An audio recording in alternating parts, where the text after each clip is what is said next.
Dans une villa prestigieuse de Cocody à Abidjan, vivait Madame Edith Kouadio, veuve respectée d'un grand homme d'affaires. Avec son mari, elle avait bâti un véritable empire. Mais malgré toute cette richesse, son trésor le plus précieux restait son fils unique, Cédric Kwame. Élevé avec rigueur et amour, Kwame avait étudié en Europe, devenant un jeune homme raffiné et instruit. Maintenant, il rentrait au pays pour reprendre les rênes de la société familiale. Mais une inquiétude ne quittait pas le cœur de Madame Kouadio. Quelle femme son fils choisirait-il pour épouse? Elle connaissait trop bien le genre de jeunes femmes qui tournaient autour des héritiers, jolies en apparence, mais intéressées uniquement par l'argent. Elle refusait que son fils tombe dans ce piège. Alors, elle prit une décision radicale, se déguiser en femme de ménage dans l'entreprise familiale. Personne ne saurait qu'elle était la veuve du fondateur. Elle voulait observer de ses propres yeux quelle femme avait un vrai cœur. Le lendemain, à l'aube, elle noua autour de sa taille un vieux pagne délavé, enfila un chemisier froissé, attacha un foulard défraîchi sur sa tête et chaussa de simples sandales en plastique. Dans une main, un seau, dans l'autre, un balai. Quand elle entra dans l'immeuble de l'entreprise, le silence se fit une seconde. Puis des rires éclatèrent. « Qui a laissé entrer cette vieille femme ?» lança Linda, une employée, en plissant le nez. « Peut-être qu'elle s'est perdue en venant du village » ricana Anita, déclenchant les éclats de rire des autres. Madame Kouadio baissa la tête et commença à balayer. Elle, qui avait toujours été saluée avec respect, n'était plus qu'une simple domestique à leurs yeux. Mais une jeune femme attira son attention. Aïcha, une employée discrète, resta concentrée sur son travail. Pas de rire moqueur, pas de regard de pitié, juste de la décence. Et ce jour-là, Madame Kouadio sut qu'elle venait de trouver celle qu'elle devait observer de plus près. Le lendemain matin, l'ambiance dans les bureaux était animée. Les talons claquaient sur le carrelage, les parfums coûteux emplissaient l'air, les rires fusaient. Au milieu de ce brouhaha, Madame Kouadio, dans ses habits usés, nettoyait le sol du couloir. Son dos lui faisait mal, ses bras étaient lourds, mais elle continuait. Alors qu'elle se redressait, une voix aiguë s'éleva. « Vieille maman, tu as laissé une tache là-bas. » C'était Anita, debout aux côtés de Linda. « Tu n'entends pas ?» ajouta Linda avec un sourire cruel. « Tu es sourde aussi ou quoi ?» Les deux éclatèrent de rire. Madame Kouadio serra les dents et retourna à son travail, silencieuse. Mais Anita ne s'arrêta pas. « Regarde comme elle est lente, on dirait qu'elle a 100 ans. » Puis, sans prévenir, Anita la poussa brusquement. Le corps frêle de Madame Kouadio s'écrasa sur le sol froid du hall. Des rires éclatèrent aussitôt. « Peut-être qu'elle a besoin d'une canne ?» lança une collègue en riant aux éclats. Les mains tremblantes, Madame Kouadio tenta de se relever. Son chiffon trempé gisait dans l'eau sale, ses vêtements sentèrent le savon et la sueur. Personne ne bougea pour l'aider. Personne, sauf Aïcha. La jeune femme accourut, prit son bras avec douceur et la remit sur ses pieds. « Est-ce que ça va, maman ?» demanda-t-elle, inquiète. Leurs regards se croisèrent. Dans celui d'Aïcha, il n'y avait ni pitié, ni mépris, juste une sincère compassion. « Merci, ma fille », murmura Madame Kouadio, émue. Anita leva les yeux au ciel. « Aïcha, laisse-la. C'est son travail, pas le tien. » Mais Aïcha ne répondit pas. Elle ramassa le chiffon tombé, l'essorant doucement avant de le tendre à la vieille femme. « Maman, faites attention. Ne vous fatiguez pas trop, » dit-elle à voix basse. Le cœur de Madame Kouadio se serra. Depuis la mort de son mari, plus personne ne l'avait appelée « maman » avec une telle douceur. Le jour suivant, elle décida d'aller plus loin dans son observation. Elle prépara un repas simple, du foutou accompagné de sauce arachide. Un plat riche et nourrissant, mais modeste. Elle l'apporta dans la salle de pause et s'assit seule à table pour manger. À peine avait-elle pris sa première bouchée que les moqueries commencèrent. « Mais c'est quoi cette odeur ?» fit Linda en grimaçant. « Ça sent le village !» ricana Anita, déclenchant les rires des autres. Madame Kouadio continua de manger, en silence. Quelques minutes plus tard, Aïcha entra. Elle vit la scène et s'approcha sans hésiter. « Bonjour maman », dit-elle avec chaleur. C'est vous qui avez cuisiné? Ça sent très bon. Surprise, Madame Quadio répondit. Oui, ma fille, tu veux goûter? Bien sûr, sourit Aïcha. Elle prit une cuillerée, goûta, et son visage s'illumina. C'est délicieux, ça a le goût de la maison. Anita éclata de rire derrière. Aïcha, tu es sérieuse? Tu manges la nourriture d'une femme de ménage? Tu vas tomber malade? Mais Aïcha les ignora, continuant de manger tranquillement à côté de Madame Quadio, comme si elles étaient de vraies amies. Ce jour-là, le cœur de Madame Quadio se réchauffa encore plus. Elle en était sûre, cette jeune femme n'était pas comme les autres. 2 jours plus tard, Madame Quadio décida de mettre Aïcha à une nouvelle épreuve. Elle voulait être certaine que sa gentillesse n'était pas un simple hasard, mais une vraie valeur ancrée en elle. Ce midi-là, elle entra dans la salle d'eau avec un seau plein d'eau savonneuse. Elle jeta un rapide coup d'œil autour d'elle, puis, volontairement, fit basculer le seau. L'eau se répandit sur le carrelage en formant une grande flaque glissante. Elle poussa ensuite un gémissement plaintif et se laissa tomber au sol, se tenant la hanche. « Aïe! Mon dos !» murmura-t-elle. Presque aussitôt, Anita et Linda débarquèrent. En voyant la scène, leurs visages s'illuminèrent d'un sourire cruel. « Oh, regardez, la vieille est encore tombée !» ricana Anita. « Elle devrait rester au village !» lança Linda. « On n'a pas besoin de grand-mères ici. » Les deux éclatèrent de rire, sans bouger le moindre doigt pour aider. « Aidez-moi, s'il vous plaît !» gémit Madame Quadio, la main tremblante sur le sol. « Nous? Aider une femme de ménage ?» ironisa Anita. « Ce n'est pas notre travail. » Elles croisèrent les bras, amusées par le spectacle. C'est à ce moment qu'Aïcha entra. En voyant l'eau répandue, la vieille femme au sol et les rires de ses collègues, son visage se durcit. Elle se précipita vers Madame Quadio et s'agenouilla à ses côtés. « Maman, est-ce que ça va? Où avez-vous mal? »« Ma hanche, je n'arrive pas à me relever, » souffla Madame Quadio, jouant parfaitement son rôle. Aïcha se tourna vers Anita et Linda, révoltées. « Vous restez plantées là? Vous ne voyez pas qu'elle souffre ?» Les deux levèrent les yeux au ciel, éclatant de rire. « Aide-la donc si ça te chante, » répondit Linda. Sans un mot de plus, Aïcha retroussa ses manches. Elle sortit son mouchoir, essuya doucement le front humide de la vieille dame, puis attrapa le balai. Sous les regards moqueurs de ses collègues, elle nettoya toute l'eau savonneuse à genoux. Un silence gêné s'installa. Même Anita et Linda semblaient déstabilisées par tant de détermination. Quand le sol fut propre, Aïcha passa un bras autour de Madame Quadio pour la relever avec précaution. « Allez, maman, venez vous asseoir. Vous ne devez pas forcer comme ça, » dit-elle doucement. Les yeux de Madame Quadio s'embuèrent. Derrière son déguisement, elle sentait son cœur battre plus fort. Cette fille, oui, elle est différente. Elle a un vrai cœur. L'aéroport Félix Houphouët-Boigny était en pleine effervescence ce matin-là. Les valises roulaient, les annonces résonnaient dans les haut-parleurs, les familles s'embrassaient avec émotion. Au milieu de la foule, un jeune homme élancé, vêtu d'un costume bleu nuit, avançait d'un pas assuré.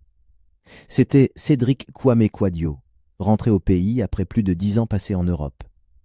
À sa sortie du terminal, une délégation de l'entreprise l'attendait déjà. Le directeur administratif, quelques cadres et des employés qui, pour la plupart, ne l'avaient jamais vu autrement qu'en photo. Des applaudissements éclatèrent, des sourires s'affichèrent. « Bienvenue chez vous, monsieur Kwame !» lança l'un d'eux en lui serrant la main.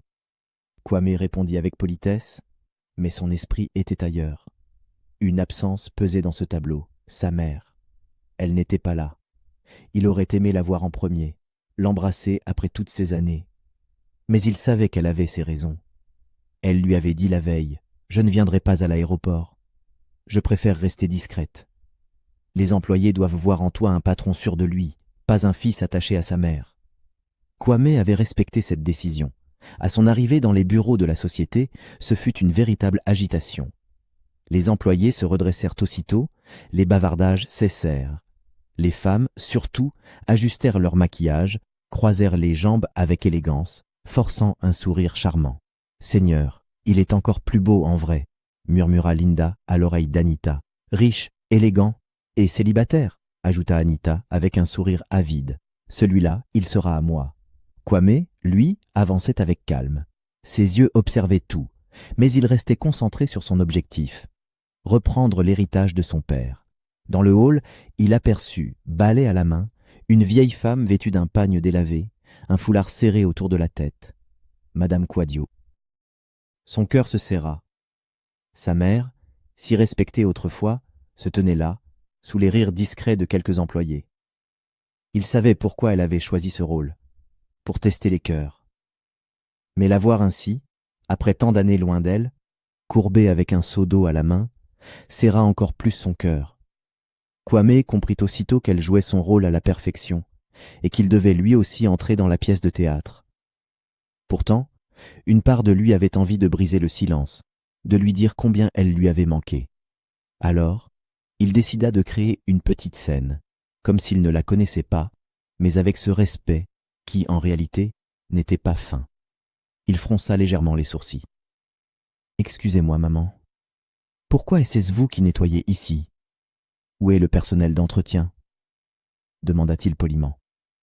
Avant qu'elle ne puisse répondre, Anita s'avança avec son sourire artificiel. « Oh, monsieur, ne vous inquiétez pas. Ce n'est qu'une femme de ménage. Elle est habituée à ça. » Kwame se tourna vers elle, son regard soudain glacé. « Habituée? Cela veut-il dire qu'elle ne mérite pas du respect ?» Anita resta bouche bée, incapable de répondre.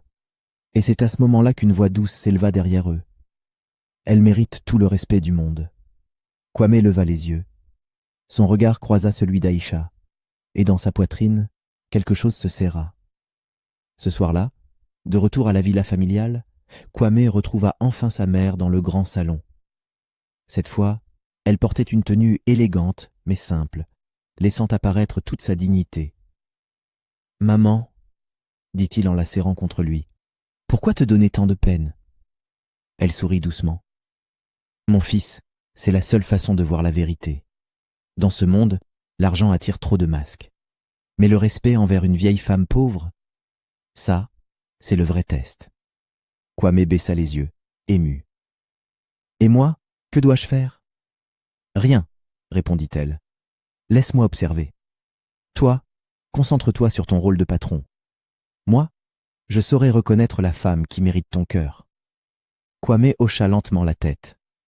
Il savait que sa mère n'avait jamais eu tort. Après son arrivée, Kwame s'installa dans son nouveau bureau, un espace vaste et élégant, au dernier étage de l'immeuble, avec vue sur la lagune. Mais malgré la pile de dossiers que le conseil d'administration lui avait laissés, son esprit était ailleurs. Il repensait à cette scène dans le hall, cette jeune femme qui avait osé s'opposer aux moqueries pour défendre une simple femme de ménage, ce regard franc, sans artifice. Aïcha. Il décrocha son téléphone interne. « Rose, fais venir Aïcha, du service junior, dans mon bureau. Dans l'open space, la nouvelle fit l'effet d'une bombe. »« Tu as entendu ? Le patron a demandé Aïcha, » chuchota Linda, les yeux grands ouverts. « Je savais qu'elle avait quelque chose derrière la tête, » grinça Anita. « Ce n'est pas normal. » Aïcha, elle, pâlit. Pourquoi le patron voulait-il la voir? Avait-elle fait une erreur? Son cœur battait à tout rompre lorsqu'elle monta frapper à la grande porte en bois. « Entrez » fit une voix grave. Kwame leva les yeux en la voyant. De près, elle était encore plus belle dans sa simplicité. Il lui désigna une chaise. « Asseyez-vous. » Aïcha obéit, les mains moites. « Je voulais m'excuser si je vous ai mise mal à l'aise ce matin, » dit Kwame d'une voix posée. « Je n'aime pas voir qu'on manque de respect à quelqu'un, quel que soit son statut. » Aïcha releva timidement les yeux. « Merci, monsieur. Ce n'est pas tout le monde qui pense ainsi. » Kwame la regarda longuement, intrigué. « Et cette femme de ménage, vous semblez proche d'elle. » Un sourire illumina le visage d'Aïcha. « Oui, elle est comme une mère pour moi. Elle m'appelle ma fille, et je ne peux pas l'ignorer. C'est une bonne personne. » Kwame sentit son cœur se réchauffer. Madame Quadio. Elle avait déjà conquis le cœur d'Aïcha.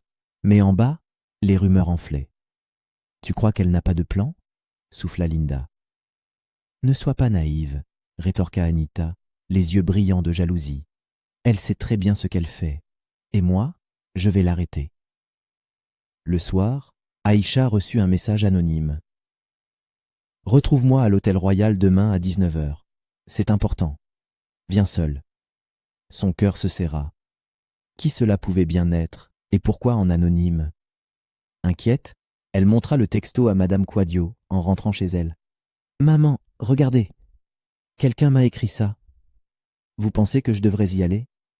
Madame Quadio fronça légèrement les sourcils. Tu connais cette personne? Non, répondit Aïcha. Le numéro m'est totalement inconnu. Un silence passa. Puis Nana posa doucement une main rassurante sur la sienne. Ma fille, parfois, il faut voir les choses par soi-même. Si tu décides d'y aller, vas-y. Mais sois prudente. Aïcha hocha la tête. D'accord, maman. Madame Quadio lui adressa un sourire doux, mais au fond d'elle, elle n'était pas tranquille. Alors, elle prit sa décision. Le lendemain, elle la suivrait discrètement.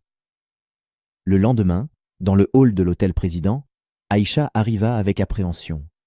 Et là, à une table élégante, l'attendait Anita, un cocktail à la main. « C'était toi ?» s'étonna Aïcha. « Qu'est-ce que tu veux ?» Anita esquissa un sourire froid. « Écoute-moi bien, Aïcha. Si tu tiens à ta tranquillité, reste loin de Kwame. »« Mais je n'ai rien avec lui, » protesta Aïcha. « Ne fais pas l'innocente. Le patron t'a déjà remarqué, et on sait toutes les deux où ça mène. » Elle sortit une grande enveloppe brune et la poussa vers Aïcha. « Voilà. De quoi payer ton loyer, tes dettes, même aider ta famille. Tu prends l'argent, tu démissionnes et tu disparais. » Le cœur d'Aïcha s'emballa. L'argent, c'était une somme énorme. De quoi régler tous ses soucis d'un coup. Ses mains tremblaient. Mais soudain, elle repoussa l'enveloppe. « Non, je ne suis pas à vendre. » Le visage d'Anita se crispa de colère. « Réfléchis bien, Aïcha. Tu viens de commettre la plus grosse erreur de ta vie. » Sans un mot de plus, Aïcha se leva et quitta la salle, le cœur battant. Un peu plus loin, assise discrètement derrière ses lunettes sombres, Madame Quadio avait tout vu. Elle sourit en silence. « Oui, cette fille est vraiment différente. Elle mérite la confiance de mon fils. » Le lendemain matin, l'entreprise semblait vibrer d'un étrange brouhaha. Dès qu'Aïcha franchit la porte, elle sentit les regards lourds, les rires étouffés, les murmures derrière son dos. « Pourquoi me fixe-t-il ainsi ?» pensa-t-elle, le cœur serré. Tout à coup, une voix forte éclata dans l'open space. « Mesdames et messieurs, écoutez un peu ça. » C'était Anita, un sourire triomphant aux lèvres, brandissant son téléphone. Elle appuya sur lecture. La voix d'Aïcha résonna alors dans tout le bureau. « Kwame m'a déjà remarqué, et bientôt il commencera à me courir après. » Un silence incrédule, suivi d'un éclat de rire. « Hein ? Donc la petite faisait semblant d'être innocente, mais voilà la vérité ?» lança une collègue. « Je le savais, » ajouta Linda en ricanant. Avec son air d'ange, elle voulait juste monter plus haut. Aïcha sentit ses jambes trembler. Sa gorge se serra. « Ce n'est pas vrai, ce n'est pas moi, c'est un montage !» cria-t-elle. Mais Anita s'avança, le regard venimeux. « Arrête, Aïcha, on a tous entendu. Tu croyais pouvoir tromper qui avec ton visage innocent ?» Les rires reprirent de plus belle. Aïcha avait l'impression que le sol s'effondrait sous ses pieds. Les larmes lui montaient aux yeux, mais elle refusa de les laisser couler devant elle. Elle resta droite, même si son cœur était en miettes. Soudain, la porte du bureau de direction s'ouvrit brusquement. Kwame sortit, attiré par le vacarme. Son regard glacé balaya la pièce. Que se passe-t-il ici ? Un silence immédiat tomba. Chacun se remit à tapoter son clavier comme si de rien n'était. Mais Kwame n'était pas dupe. Son regard finit par se poser sur Aïcha, debout, humiliée, le visage rouge de honte. Il se tourna ensuite vers Anita. « Vous, dans mon bureau, maintenant. » Le sourire d'Anita disparut. « Mais monsieur, ce n'était qu'une blague. »« J'ai dit maintenant. » Sa voix claqua comme un fouet. Anita pâlit et suivit le patron, ses talons résonnant nerveusement sur le sol. Avant de refermer la porte, Kwame jeta un dernier regard vers Aïcha. Cette fois, ses yeux s'adoucirent. « Est-ce que ça va ?» demanda-t-il doucement. La gorge nouée, Aïcha réussit à articuler. « Oui, monsieur, ça va. » Mais au fond d'elle, rien n'allait. Elle venait d'être humiliée devant tout le bureau. Elle savait aussi qu'Anita n'avait pas dit son dernier mot. Dans le couloir, balai à la main, Madame Kouadio avait assisté à la scène de loin. Son cœur bouillait de colère. Elle avait envie de crier la vérité, mais elle serra les dents. Pas encore. Tiens bon, ma fille. Le temps viendra, pensa-t-elle, les larmes aux yeux.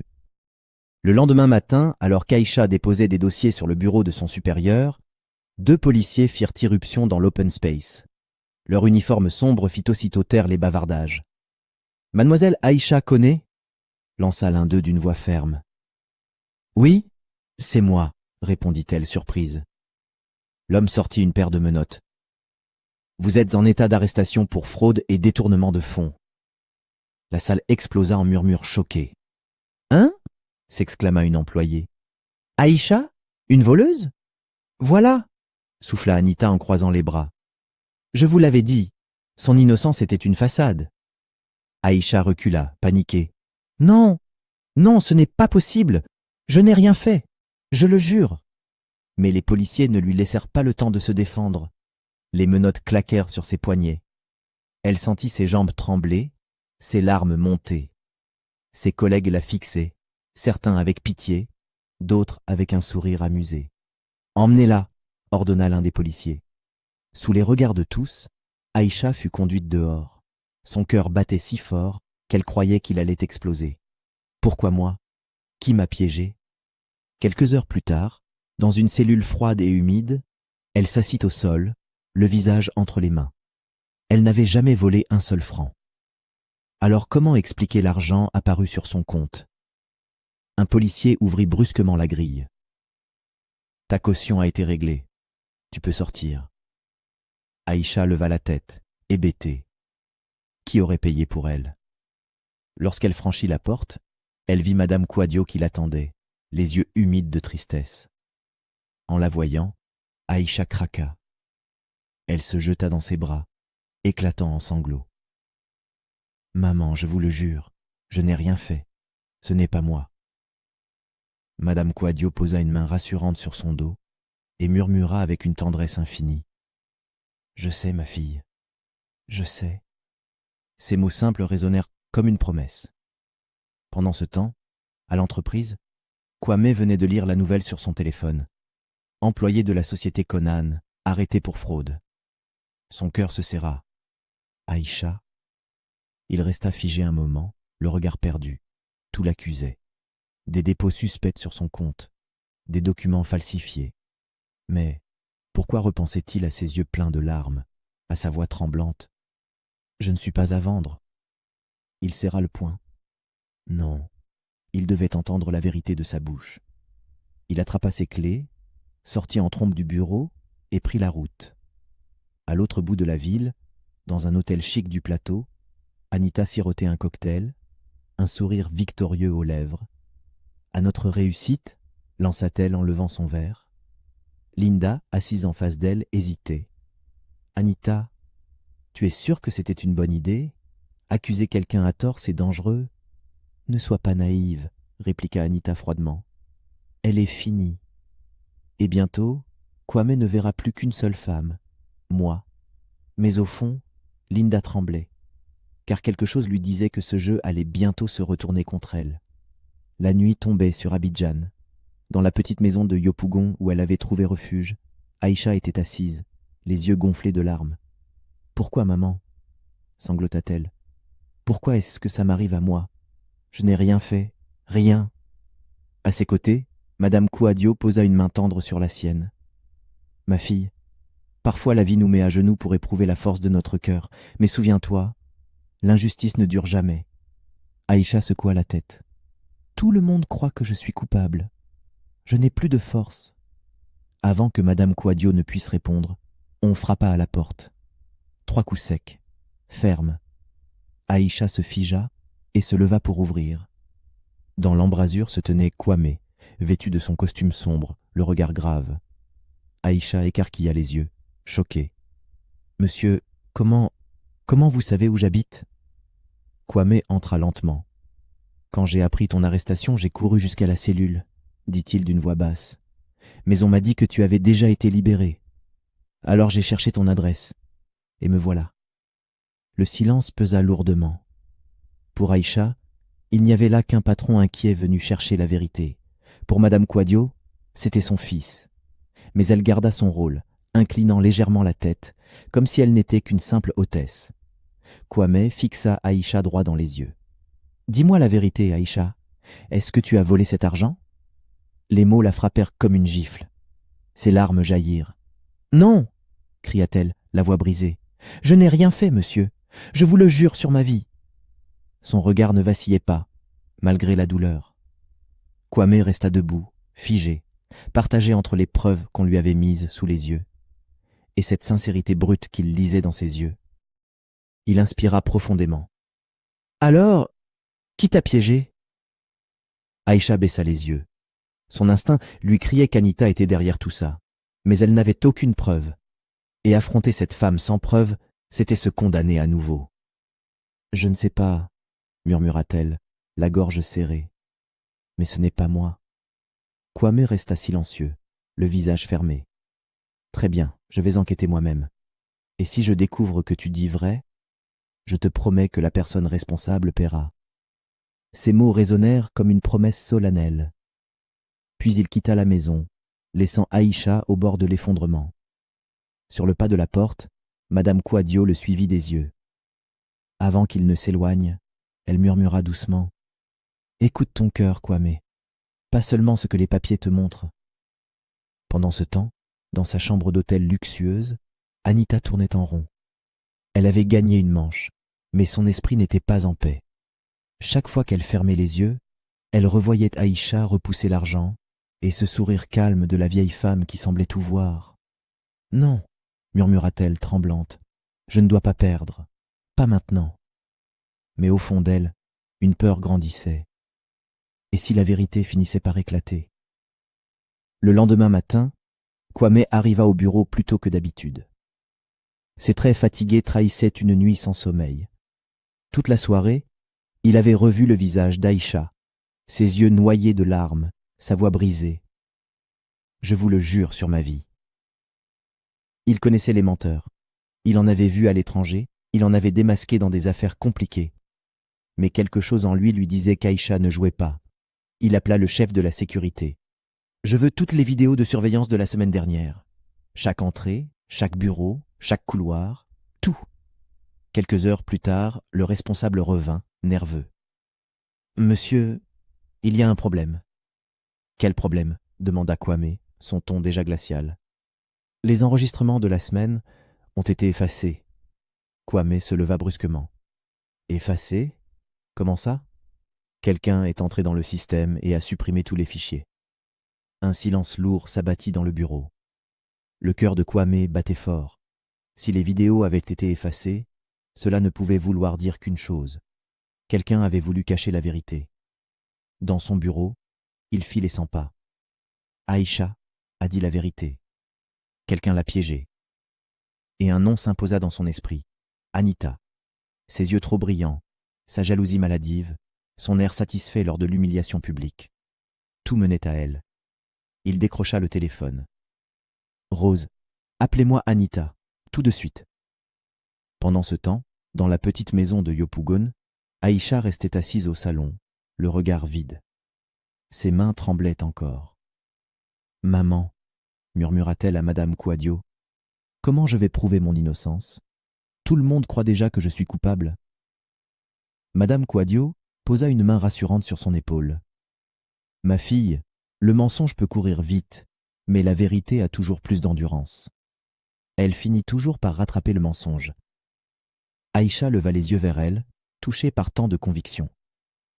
Un peu plus tard, Anita entra dans le bureau de Kwame, vêtue de son plus bel ensemble, un sourire mielleux accroché aux lèvres. « Vous m'avez fait appeler, monsieur ?» Kwame la fixa longuement, sans sourire. « Oui. Dites-moi, Anita, où étiez-vous mardi soir vers 19h ?» Anita cligna des yeux, surprise par la question. « Moi ? Eh bien, j'étais chez une amie. » Pourquoi? Kwame s'approcha, son regard perçant planté dans le sien. Si j'apprends que vous avez touché à nos systèmes de sécurité, si j'apprends que vous avez effacé ces vidéos, je vous promets que vous regretterez d'avoir mis les pieds dans cette société. Le masque d'Anita se fissura l'espace d'une seconde. Son sourire vacilla, mais elle se reprit vite. Mais monsieur, je ne comprends pas ce que vous insinuez. Kwame la fixa encore un instant, puis dit froidement « Sortez ». Anita sortit, le cœur battant. Pour la première fois, elle avait senti que son plan vacillait. Dans le couloir, Madame Quadio, balai à la main, avait observé la scène de loin. Elle avait vu la peur dans les yeux d'Anita. Elle comprit. La vérité se rapprochait. Les jours qui suivirent furent insoutenables pour Aïcha. Chaque fois qu'elle traversait l'open space, les regards la suivaient comme des lames tranchantes. « Voilà la voleuse », chuchotait-on. Avec sa tête d'innocente, elle a trompé tout le monde. Aïcha serrait les dents, avançant tête baissée. Mais le poids des murmures la brisait un peu plus chaque jour. Aïcha essuya ses larmes, mais son cœur restait lourd. Pendant ce temps, Anita commençait à perdre le contrôle. Ses nuits étaient hantées par des cauchemars. Elle rêvait sans cesse d'Aïcha repoussant son enveloppe d'argent, de ce sourire calme de la vieille femme qui l'observait toujours dans l'ombre. À 3 heures du matin, elle se réveilla en sursaut, persuadée d'avoir entendu une voix chuchoter dans sa chambre. « Tu as touché à la mauvaise personne. » Elle alluma toutes les lumières, tremblante. Mais la pièce était vide. Pourtant, la peur s'installait peu à peu dans son cœur. À l'entreprise, Kwame ne pensait plus à rien d'autre. Ses nuits à lui aussi étaient tourmentées. Il avait besoin de savoir. Alors, il lança une enquête plus poussée. Il convoqua le chef du service informatique. « Fouillez le système en profondeur. Je veux savoir qui a effacé les vidéos. Vérifiez chaque ligne de code, chaque trace numérique. » 2 jours plus tard, le responsable revint, une clé USB en main. « Monsieur, nous avons retrouvé des fragments de journaux effacés. La personne a tenté d'effacer ses pas, mais pas complètement. » Kwame se pencha. Et le technicien inspira profondément. Tout mène vers le poste d'Anita Bété. Un silence lourd remplit la pièce. Kwame sentit son sang bouillir. Je le savais, c'est elle.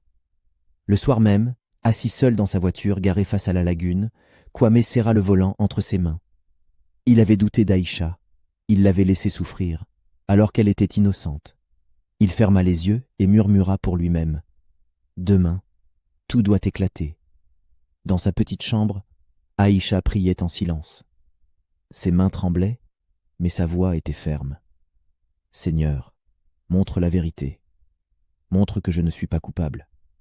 Elle ignorait que la vérité était déjà en marche, prête à la délivrer. Le lendemain matin, une convocation générale fut envoyée à tout le personnel. Dans les couloirs, les rumeurs couraient déjà. Tu crois qu'il va annoncer quelque chose de grave? Peut-être une restructuration ou une sanction? Anita, elle, se tenait droite, maquillée avec soin, un sourire satisfait aux lèvres. Elle était persuadée que Kwame allait profiter de cette réunion pour l'élever au-dessus des autres.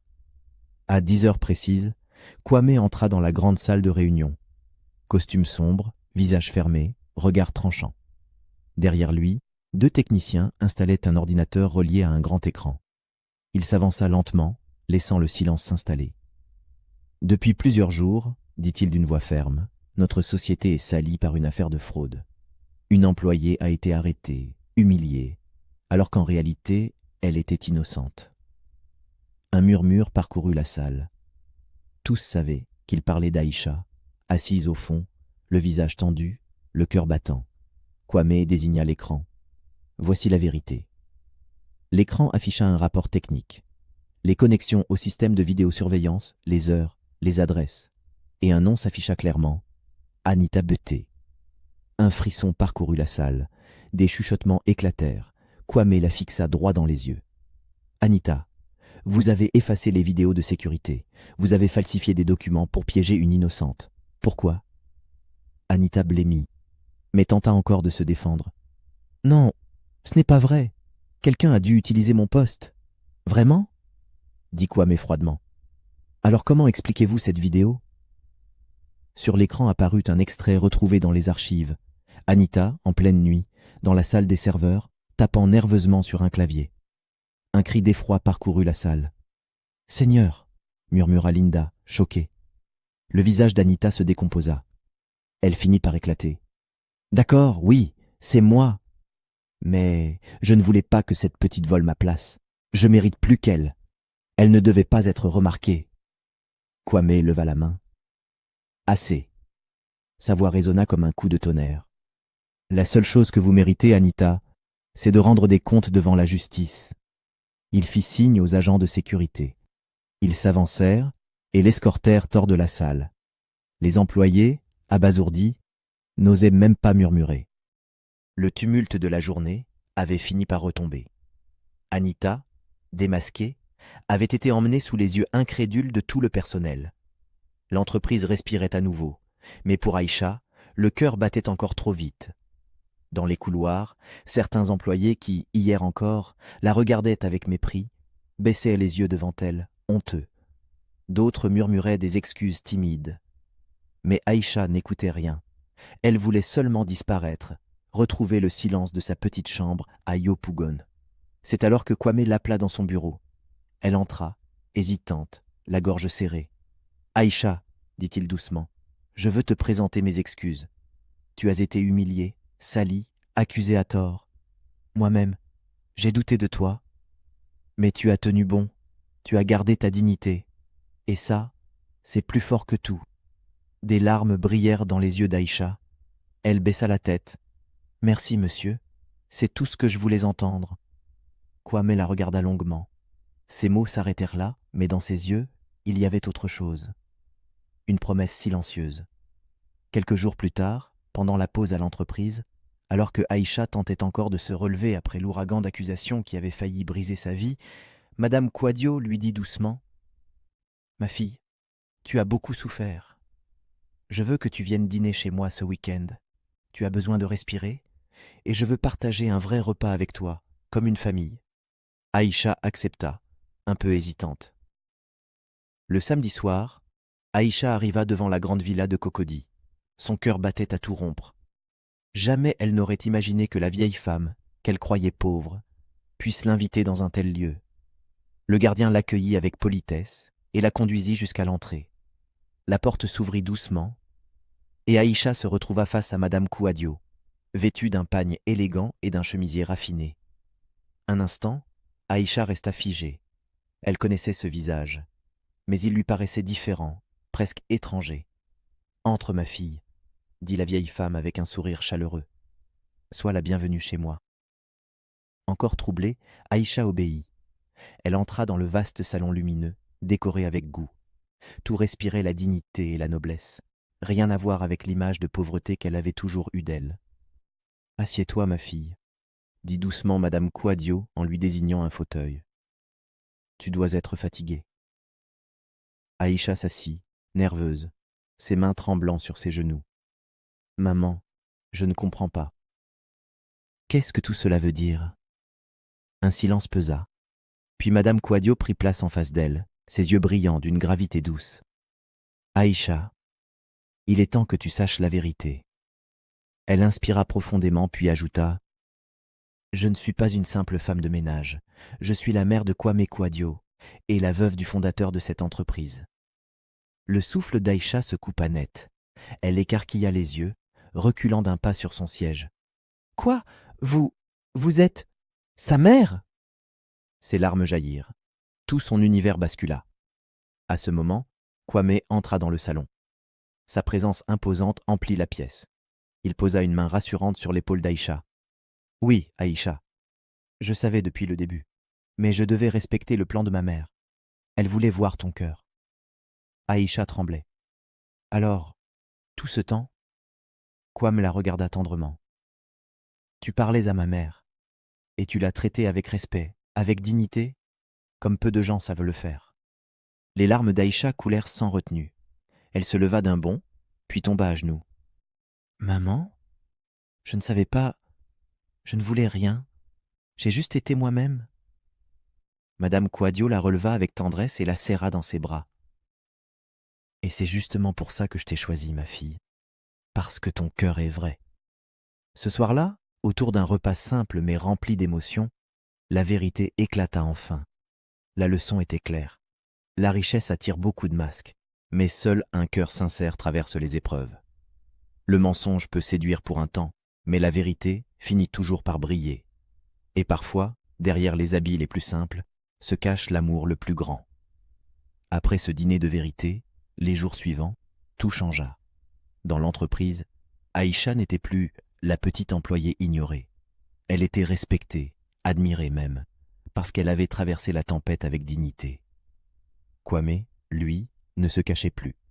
Chaque pause déjeuner, on le voyait parler avec elle, parfois marcher à ses côtés dans le jardin de l'immeuble. Les employés chuchotaient, certains jaloux, d'autres heureux pour elle. Un soir, dans le salon de la villa familiale, Kwame s'assit face à sa mère. « Maman, tu avais raison. Aïcha est différente, son cœur est pur, et je crois que je l'aime. » Un sourire de fierté illumina le visage de Madame Kouadio.